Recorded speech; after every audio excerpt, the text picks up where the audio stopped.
അതിൻ്റെ ഏറ്റവും വലിയ സിംറ്റംസ്. അപ്പോൾ എനിക്ക് ഇറഗുലർ പീരീഡ്സ് തന്നെ ആയിരുന്നു. ഒരു 2 months ഒക്കെ കൂടുമ്പോഴാണ് പീരീഡ്സ് ആവുള്ളൂ. അപ്പോൾ അതിന് അവർ എനിക്ക് കുറച്ച് അതിൻ്റെ മരുന്നുകളൊക്കെ തന്നായിരുന്നു.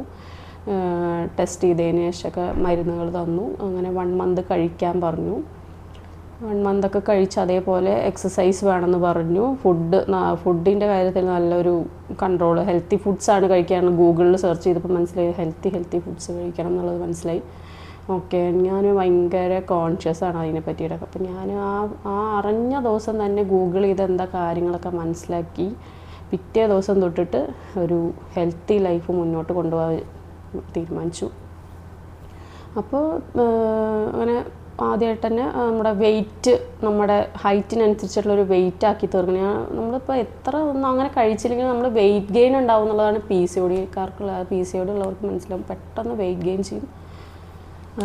അത് കാരണം വെയിറ്റ്